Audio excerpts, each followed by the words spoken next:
Deixa eu ajeitar aqui que deixaram para uma pessoa alta o microfone. Agora sim. É uma alegria estar aqui com vocês. Eu trago um abraço ali da Igreja Presbiteriana do Hermelino Matarazzo, Reverendo Gilberto. Agradeço sua confiança, Reverendo João Marcos, de permitir, e também do Daniel, que me chamou para estar aqui com vocês. A agenda não é tão cheia assim, mas temos alguns compromissos, mas com certeza é uma alegria estar com vocês. Eu peço que vocês abram as Bíblias em João, capítulo 14, irmãos. João 14, de 1 a 14. Evangelho de João, capítulo 14, versículos de 1 a 14. O Daniel tem se especializado bastante em pregação, sermões, então eu peço que não façam uma comparação injusta aqui comigo, porque não vai ser à altura, mas que Deus fale através da sua palavra. João capítulo 14, a partir do versículo 1 até o 14, diz assim a palavra do Senhor. Que o coração de vocês não fique angustiado. Vocês creem em Deus, creiam também em mim. Na casa de meu pai há muitas moradas. Se não fosse assim, eu já lhes teria dito, pois vou preparar lugar para vocês. E quando eu for e preparar um lugar, voltarei e os receberei para mim mesmo, para que onde eu estou, vocês estejam também. E vocês conhecem o caminho para onde eu vou. Então Tomé disse a Jesus, não sabemos para onde o Senhor vai, como podemos saber o caminho? Jesus respondeu, eu sou o caminho, a verdade e a vida. Ninguém vem ao Pai senão por mim. Se vocês me conheceram, conhecerão também meu Pai, e desde agora vocês o conhecem e o têm visto. Filipe disse a Jesus, Senhor, mostra-nos o Pai, e isso nos basta. Jesus respondeu, há tanto tempo estou convosco, Filipe, e você ainda não me conhece? Quem vê a mim vê o Pai. Como é que você diz, mostra-nos o Pai? Você não crê que eu estou no Pai e que o Pai está em mim? As palavras que eu digo a vocês, não as digo por mim mesmo, mas o Pai que permanece em mim faz as suas obras. Creiam que eu estou no Pai e que o Pai está em mim. Creiam ao menos por causa das mesmas obras. Em verdade, lhes digo que aquele que crê em mim fará também as obras que eu faço e outras maiores fará, porque eu vou para junto do Pai. E tudo o que vocês pedirem em meu nome, isso farei, a fim de que o Pai seja glorificado no Filho. Se me pedirem alguma coisa em meu nome, isso farei. Vamos orar mais uma vez?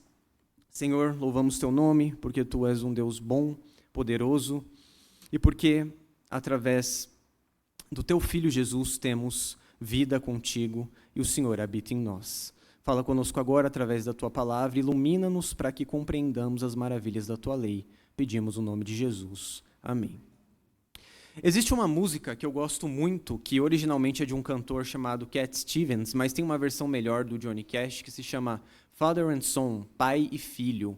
E eu recomendo que vocês escutem, não hoje, deixa para escutar amanhã. Mas é uma música maravilhosa que conta a história de um pai se despedindo de um filho e lhe dando conselhos em um momento bem difícil. E o pai fala, não é hora de fazer uma mudança. Vai com calma, você ainda é jovem, esse é seu problema. Existe muita coisa que você precisa saber. Encontre uma garota, se estabeleça, se case, olhe para mim. Eu sou velho, mas feliz. Eu já fui como você é agora, e eu sei que não é fácil ficar calmo quando você descobre algo acontecendo. Mas vá com calma, pense bastante em tudo que você tem, pois você ainda vai estar aqui amanhã, mas talvez seus sonhos não estejam. Então, o pai fala sobre o filho. Como eu posso explicar? Toda vez que eu falo com ele, ele se afasta de novo, e é sempre a mesma história de sempre. A partir do momento que eu pude falar, fui obrigado a ouvir, e agora há um caminho e eu sei que preciso ir embora.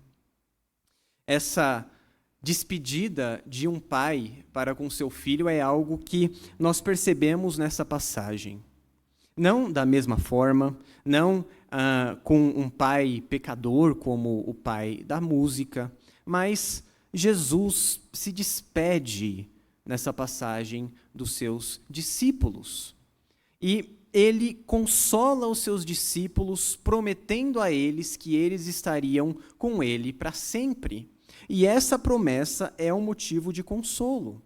A ideia desse texto é uma ideia simples, se nós lermos o capítulo completo e entendermos tudo. E a ideia é que Jesus convida os seus discípulos a encontrarem o seu verdadeiro lugar com fé nele e na sua obra, porque Jesus é o caminho, a verdade e a vida, e só se achega a Deus através dele. Ele é o único caminho até o Pai. Mas me deixa contextualizar um pouquinho para vocês esse sermão. Esse discurso, irmãos, é chamado de discurso do cenáculo, ou discurso da sala superior. Esse discurso está na segunda parte do Evangelho de João, que geralmente é dividido em duas grandes partes. O livro dos milagres. Se você ler o começo do Evangelho de João, você vai perceber que tem milagre, cura, expulsão de demônios, várias coisas acontecendo ali, e de repente, quando chega no capítulo 13, nós temos a narrativa da paixão de Cristo. E essa segunda parte do Evangelho de João é chamada de o livro da paixão, ou o livro da glória. E esse livro começa com um episódio extremamente conhecido por todos nós, que é a última ceia. Esse episódio é narrado pelos outros evangelistas, por Marcos, por Lucas, só que João mostra algo particular desse ajuntamento dos discípulos, dessa refeição. Primeiro que João descreve Jesus lavando os pés dos discípulos. E quando ele lava os pés dos discípulos, tem aquele diálogo com Pedro. Pedro fala, Senhor, o Senhor não vai me lavar. E Jesus fala, quem não for lavado por mim, não tem parte comigo do meu reino. E aí Pedro diz, Senhor, então lava a cabeça e tudo. E esse diálogo que vocês conhecem. Então, depois disso, Jesus anuncia que haveria um traidor. E Judas percebe que é ele, porque ele já sabia disso, a carapuça serviu, e ele vai embora.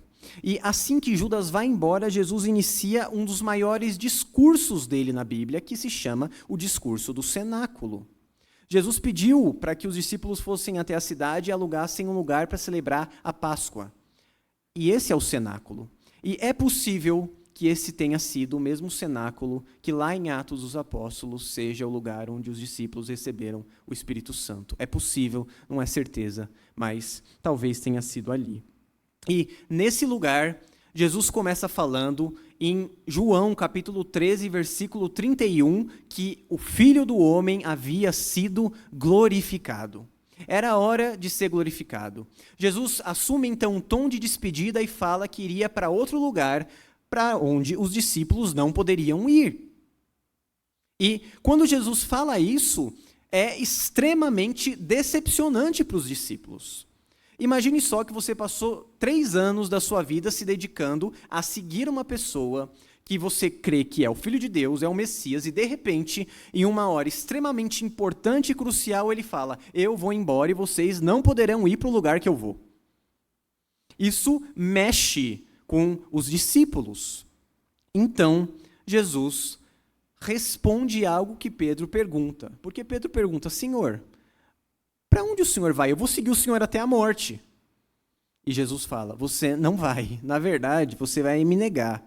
E antes que o galo cante, você vai me negar 3 vezes. Então, a partir disso, Jesus começa a consolar o coração dos discípulos no momento mais difícil da vida deles, do ministério de Jesus e do ministério dos discípulos. E ele começa a fazer isso com as palavras de consolo do versículo 1, que é o nosso texto. Ele diz, que o coração de vocês não fique angustiado ou não se turbe o vosso coração. Credes em Deus, crede também em mim.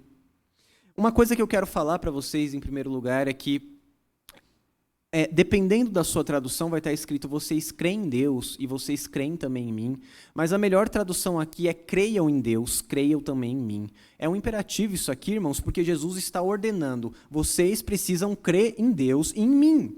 Vocês não acreditaram até agora, então, vocês precisam continuar crendo em mim. Porque eu vou para outro lugar, mas vocês não ficarão sozinhos. Continuem acreditando no que eu fiz e no que eu ainda farei. Então, Jesus exorta os discípulos a crerem nele, a permanecerem tendo fé, mesmo que ele não esteja presente fisicamente. E Jesus explica o motivo, quando ele diz, no verso 2, na casa de meu pai há muitas moradas, se não fosse assim já lhes teria dito, pois vou preparar lugar. E quando eu for e preparar um lugar, voltarei e receberei vocês para mim mesmo, para que onde eu estou, vocês também estejam, e vocês conhecem o caminho para onde eu vou. Esse texto geralmente é lido com uma ótica que não é a ótica correta do texto. Por quê?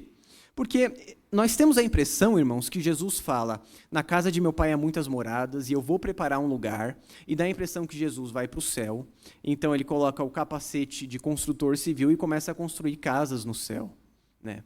Não está preparado, o céu está um lugar ermo, sem nada, então eu vou começar a construir mansões para vocês morarem, casas no céu, e um dia eu vou voltar. E quando eu voltar, eu vou levar vocês para esse lugar, e nesse lugar, então, vocês estarão comigo, e vocês não precisarão mais ficar angustiados. O problema é que, lendo todo o capítulo 14, Jesus está prometendo uma coisa muito mais simples e uma coisa muito mais imediata para os discípulos. Pensa você, discípulo de Jesus, você é Pedro, e você fala, Senhor, eu vou te seguir até a morte. E Jesus fala, calma aí, eu vou embora, não estarei mais com você, mas um dia eu vou voltar. E na minha segunda vinda, você não vai precisar mais ter medo. E aí você vem para hoje em dia, 2000 anos depois, e fala, nossa, Pedro está angustiado até hoje, será? Porque não cumpriu a promessa ainda? Não aconteceu o que Jesus prometeu? Essa promessa, irmãos, embora seja uma promessa legítima, embora Jesus fale sobre o céu, ele está no céu, e ele nos levará para o céu quando a gente morrer, não é a promessa do texto. A promessa do texto é para os discípulos imediatamente, um consolo imediato para eles e para nós. E o que são, então, essas moradas que Jesus foi preparar lugar e um dia ele voltaria e receberia para mim mesmo? Eu preciso explicar para você que essa palavra moradas só aparece 2 vezes no Novo Testamento. E as 2 são nesse capítulo 14 de João. A primeira é essa que nós lemos, na casa de meu pai há muitas moradas, e a segunda vez é no versículo 23. Se você está com a Bíblia aberta, leia aí comigo, presta atenção. Jesus respondeu, se alguém me ama, guardará a minha palavra, e o Pai o amará, e viremos para ele e faremos nele morada. Como substantivo só aparece nesses 2 lugares, e como verbo ela sempre aparece no sentido de morar, habitar, viver. A promessa que Jesus está fazendo aqui é a promessa que os irmãos cantaram agora nesse cântico maravilhoso. E é a promessa do versículo 16. Eu pedirei ao Pai e ele lhes dará outro consolador a fim de que esteja com vocês para sempre. As moradas que Jesus vai preparar são o envio do Espírito Santo. Ele promete aos discípulos que enviará outro Consolador, e quando ele enviar o Espírito Santo, ele e o Pai habitarão nos discípulos, dentro deles, no coração deles, para sempre, e eles não ficarão órfãos. Então, você pensa primeiro nessa ideia de orfandade. Quem é que deixa órfão? É o Pai. Só que Jesus fala que iria embora e também não deixaria órfão. Então você fala, mas Jesus também deixa órfão? O Filho também deixa? E Jesus fala que enviaria outro Consolador que não deixaria os discípulos órfãos. Você fala, mas são 3 pais, quem que deixa órfão? E a resposta é, a promessa para os discípulos é, vocês nunca estarão sem Deus com vocês. Deus sempre estará convosco. Porque eu vou fisicamente embora, mas eu vou enviar o Espírito Santo, e o Espírito Santo vai fazer eu e o Pai e ele habitarem no coração de vocês. E essa habitação de Deus que serão vocês, jamais estará sozinha. Você nunca estará só, porque eu farei morada no coração de vocês. E Jesus diz que prepararia o lugar. E qual é esse lugar? Ele fala para os discípulos que eles conheciam o caminho para onde ele ia, e o caminho é a cruz.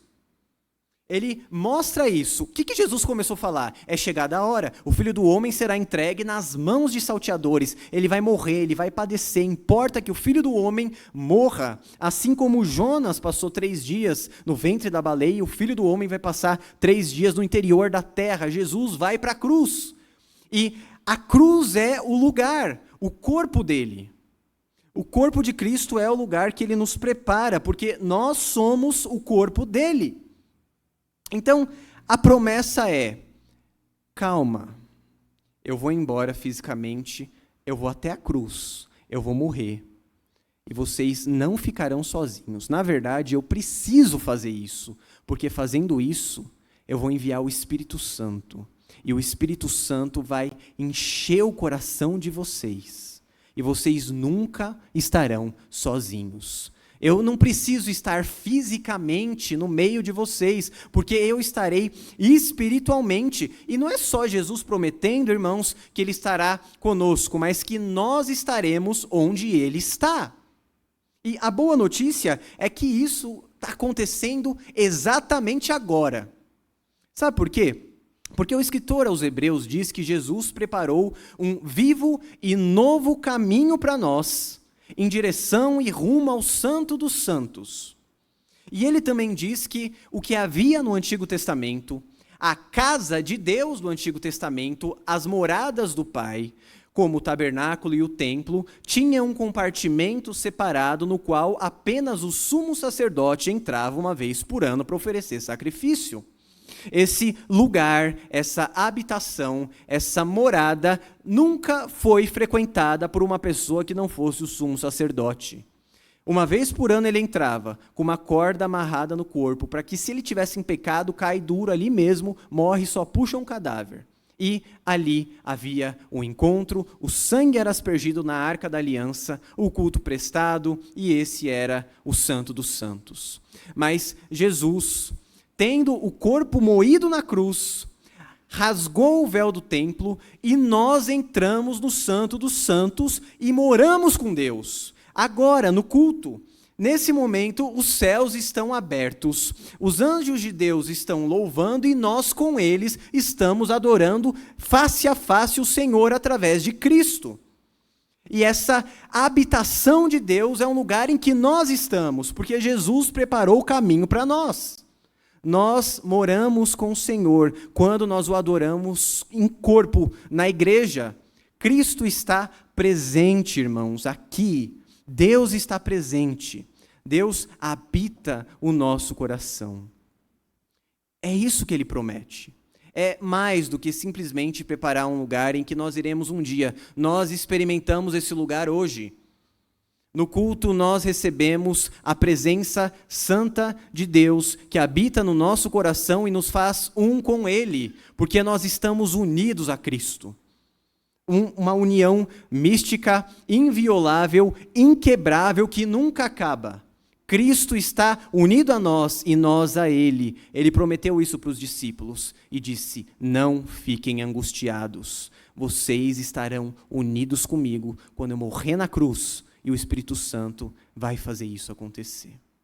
E é por isso que Jesus consola os discípulos, em primeiro lugar, mostrando que Ele nos leva para morar com o Pai. Nós habitamos com o Pai através de Cristo.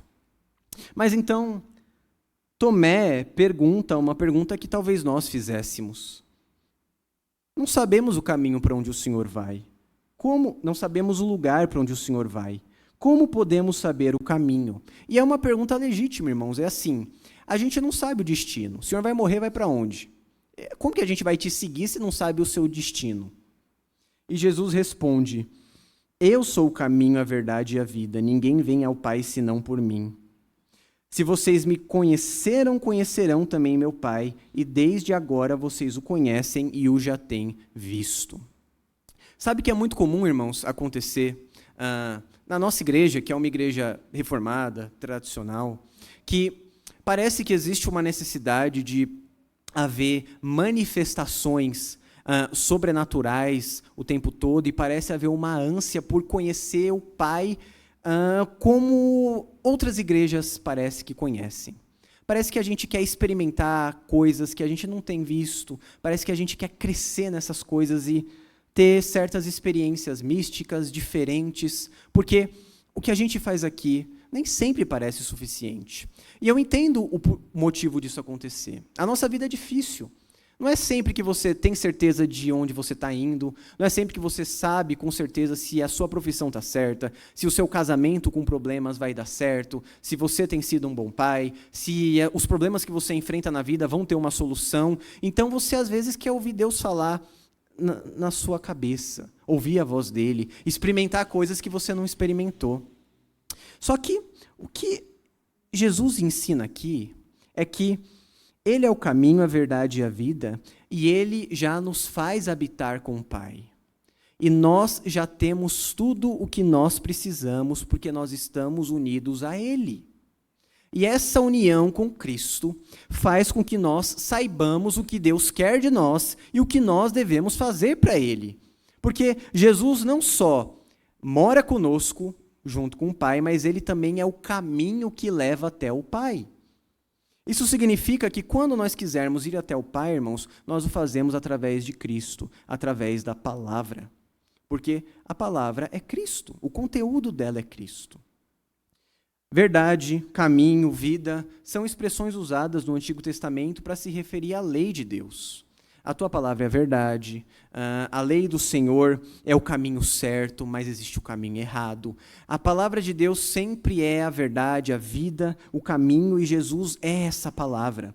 E é por isso que ele fala para Filipe que quem o conhece também conhece o Pai, porque Cristo é a exata expressão do ser de Deus. Então, você tem o Pai, irmão. Você sabe a vontade dele, porque você tem a palavra. Essa palavra guia você em direção à vontade dele. Essa palavra é suficiente para conduzir você à morada do Pai, a habitar com ele. E não só a palavra, mas o fato de você estar unido a Cristo, e quando você ora e vem ao culto e ouve a palavra, essa palavra santifica o seu coração. E você se torna cada vez mais um com ele, até o dia em que nós seremos aperfeiçoados de uma vez por todas. Então Jesus nos leva para morar com o Pai e ele é o caminho até as moradas do Pai. Então, nós temos uma outra pergunta no versículo 8, na verdade, um pedido de Filipe, e ele diz: Senhor, mostra-nos o Pai, e isso nos basta. E Jesus responde: há tanto tempo estou convosco, Filipe, e você ainda não me conhece? Quem vê a mim, vê o Pai. Como é que você diz, mostra-nos o Pai? Você não crê que eu estou no Pai e que o Pai está em mim? As palavras que eu digo a vocês, não as digo por mim mesmo, mas o Pai que permanece em mim faz as suas obras. Creiam que eu estou no Pai e que o Pai está em mim, creiam ao menos por causa das mesmas obras. Então Jesus está com os discípulos, com as multidões, ele cura, ele faz os milagres, e Filipe pede: Senhor, nos mostra o Pai. E Jesus fala: mas tudo que eu fiz até hoje foi mostrando o Pai. Eu revelei o Pai a vocês através de tudo que eu fiz. Todos os milagres apontavam para o Pai, tinham o propósito de mostrar a glória do Pai através do Filho. E esse é o propósito de tudo o que nós fazemos também, irmãos. O propósito do culto, o propósito de Deus salvar e converter os corações das pessoas é revelar a sua glória a nós. E nós, pela misericórdia dele, podemos participar da glória dele. Porque Jesus é a glória de Deus. E mais uma vez, nós obtemos isso através da palavra. Qual tem sido o seu contato com a palavra de Deus na sua vida? E eu faço essa pergunta não de um jeito genérico, porque, bom, tem, é claro, aquela pessoa que está na igreja há 80 anos e é o crente de Salmos, que leu o Salmo e tá bom, né? Mas a Bíblia oferece muito mais do que isso. O que a Bíblia oferece é a verdade de Deus revelada e exposta a nós todo santo dia. Deus fala conosco todos os dias quando nós lemos a palavra. Quando nós temos contato com a palavra, irmãos, nós participamos da glória de Deus, porque nós participamos de Cristo. E essa união com Ele, inquebrável, impede a gente de fazer a nossa vontade. e nos conduz ao Pai cada vez mais. Mais uma vez, eu peço que você imagine o poder disso. Pensa que você está na antiga aliança. Você é um judeu. E você participou daquela rebelião infeliz quando o bezerro de ouro foi construído. Você lembra desse episódio do bezerro de ouro lá em Êxodo capítulo 32? Olha só, você é um judeu. E quando o bezerro de ouro foi construído e Deus pune o povo, você sobreviveu. E Deus fala que ele não falaria mais no meio do povo, porque ele iria consumir o povo se ele aparecesse no meio do povo. Você escuta isso e, conforme o texto de Êxodo 33, você chora, pranteia, porque você pensa, Deus não vai mais guiar a gente. Nós vimos a coluna de nuvem, a coluna de fogo, ele nos guiou, ele nos conduziu, mas agora acabou, ele não vai estar mais no nosso meio porque a gente idolatrou. Nós quebramos a aliança.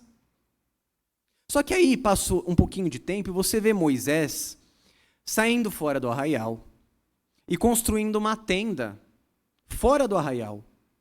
Essa tenda é chamada de tenda da congregação, ou tenda do encontro, e ele ordena para você, sua família e todo o povo: eu vou até aquela tenda, vocês fiquem me olhando caminhar até lá, e eu vou falar com Deus. Sabe o que acontece? Ele entra na tenda, e quando ele entra na tenda, aquela mesma coluna de nuvem que você pensou que nunca mais veria, aparece. E Deus fala com Moisés. Aí, passa um pouco de tempo, e você vê Moisés subindo o Monte Sinai de novo, como da primeira vez, quando ele foi receber os mandamentos. E você fala, nossa, Moisés vai subir o monte. E quando você olha lá no cume do monte, Moisés está lá, e a mesma coluna de nuvem lá. Passa um pouco de tempo, você vê Moisés descendo do monte, com 2 tábuas de pedra na mão. E você vê que os mandamentos foram reescritos. Você fala, Deus renovou a aliança com a gente. Que Deus grande, que Deus bondoso. E aí você olha o rosto de Moisés e o rosto dele brilha. Porque ele esteve na presença de Deus. Você fica morrendo de medo, assombrado e fala, que Deus terrível. A gente quebrou a aliança, mas mesmo assim, ele fala com Moisés. Moisés fala com a gente e ele não nos deixou sozinhos. E aí você avança no tempo e você é um crente da nova aliança, sentado aqui na igreja ouvindo a palavra. E você não tem mais um mediador que tenha um rosto brilhando e que precise colocar um véu por causa da glória temporária da antiga aliança. Porque Paulo chama toda essa glória, irmãos, de Moisés do monte, essa coisa incrível de ministério da morte, ministério da condenação, quando ele compara com a nova aliança. E ele fala que a glória da nova aliança é infinitamente superior à antiga. E sabe quem está nessa aliança? Você. E você não tem um mediador que entre com o rosto brilhando, porque o brilho dele está no seu coração. Porque a glória dele não está através de uma pessoa pecadora que precise oferecer sacrifícios, porque ele próprio se sacrificou no seu lugar, preparou o lugar, e você habita com o Pai, e a glória dele está em você. Essa glória, ele faz você experimentar. E você tem livre acesso para sempre estar com o Pai através de Jesus. E é por isso que ele fala, por que você não crê, pelo menos pelas mesmas obras? Porque eu e o Pai somos um. As mesmas obras, a mesma glória. Não era assim com Moisés. Moisés não fazia as mesmas obras como Jesus fez e não tinha a mesma glória. Mas nós, através de Cristo, temos isso. Jesus nos faz morar com o Pai. Ele é o caminho até o Pai. E Jesus faz as mesmas obras que o Pai. Isso consola os discípulos daquela época e nos consola. Mas, por fim, Jesus diz algo também. A partir do versículo 12, nós temos um marcador aqui de divisão. Em verdade, lhes digo que aquele que crê em mim fará também as obras que eu faço e outras maiores fará, porque vou para junto do Pai. E tudo que vocês pedirem em meu nome, isso farei, a fim de que o Pai seja glorificado no Filho. Se me pedirem alguma coisa no meu nome, eu farei. E adivinha qual que é a última verdade que consola os discípulos? Vocês também farão as obras do Pai. Bom, Jesus fala que obras maiores os discípulos fariam. É estranho escutar isso, porque ele ressuscitou dentre os mortos, curou as pessoas, e o próprio João diz que se fôssemos listar as coisas que Jesus fez, não haveriam livros suficientes para caber tudo. Essas obras maiores dizem respeito à clareza, ao período em que essas obras são feitas. Porque o próprio Jesus, irmãos, fez obras em um período de obscuridade e muitas pessoas não creram. E o que marca essa era em que as obras se tornam mais claras? A ressurreição de Jesus. A gente percebe isso na pregação apostólica depois da ressurreição de Cristo. É o tempo todo. Jesus foi crucificado, ressuscitou dentre os mortos e vocês precisam crer. A ressurreição mostra que foi inaugurada uma nova era, uma era de obras que são feitas à clara luz. A era do dia, a era em que nós pregamos e as obras são muito claras porque Jesus ressuscitou dentre os mortos. Deus aceitou o sacrifício que foi feito, ressuscitou a Cristo e agora nós devemos fazer as obras que ele começou. E essas obras continuam apontando para ele. E é por isso que ele disse, se vocês pedirem alguma coisa no meu nome, isso eu farei. E sabe qual a verdade? Jesus realmente intercede por nós e Deus faz as coisas que nós pedimos no nome de Jesus. Isso não é uma verdade distante de nós, irmãos. Porque, como diz um pastor americano chamado Tim Keller, num livro muito bom sobre oração, Deus sempre responde nossas orações, ou nos dando o que nós pedimos, ou o que nós pediríamos se nós soubéssemos tudo que Ele sabe. E é por isso que se torna uma coisa mais fácil orar segundo a vontade de Deus, porque Cristo está unido a nós. Então, nós lemos a palavra e oramos segundo a palavra. E Jesus fala, e esse tipo de oração é respondida, porque é uma oração que glorifica ao Pai e a mim, e eu habito em vocês. Por isso, essa última verdade consoladora serve muito, muito mais a nós. Porque nós não vemos Jesus presente fisicamente, como os discípulos viram, mas isso é porque nós estamos em uma era não de menos comunhão, mas de mais comunhão, porque Ele habita no nosso coração. E nós podemos pedir ao Pai no nome dEle, e Ele responde. Nós somos chamados, por fim, irmãos, a cumprirmos as obras que Jesus nos ordenou, as obras que Ele começou. Essas obras são feitas para a glória de Deus, através de Cristo, e elas se cumprem porque nós estamos em Cristo, porque Cristo está em nós, porque o Pai está em Cristo, e porque o Espírito faz o Senhor habitar em nós. Diante disso tudo, eu mais uma vez convido você a perceber a grandeza desse momento em que Jesus está aqui. Jesus está presente, sendo exposto. Nós vemos o espetáculo da cruz de Jesus Cristo aqui, através da pregação da palavra. Não por conta do pregador, não por conta da letra puramente dita, mas por causa do Espírito que atua através da pregação. O Espírito que Jesus já enviou, o Consolador, que não nos deixa órfãos, o Espírito que convence o mundo do pecado, da justiça e do juízo, o Espírito que habita em cada um de nós. Por isso nós podemos ser consolados, irmãos, porque Jesus nos faz morar com o Pai, Ele é o caminho até o Pai, Ele fez as obras do Pai e nós, através dEle, também fazemos as obras do Pai. Vamos orar? Louvamos Teu nome, Senhor, porque Tu és santo, porque através de Cristo, nós fazemos as obras do Senhor. Ó Deus, Tu és um Deus onipotente, nós não conseguimos medir o tamanho do Teu poder, mas a partir da Tua palavra temos noção daquilo que o Senhor pode fazer, porque o Senhor já fez coisas grandiosas. E a maior delas certamente foi nos salvar e nos unir a Ti no corpo do Teu Filho Jesus. uma união da qual jamais poderemos nos separar, inquebrável, porque o Senhor nele, Ele em nós, e nós em unidade, impedem que essa união se quebre. Aperfeiçoa-nos, guia-nos, conduza-nos e dá-nos também um final de domingo na Tua presença, uma semana na Tua presença, e abençoa-nos com a Tua misericórdia e graça. Te pedimos essas coisas no nome de Jesus. Amém.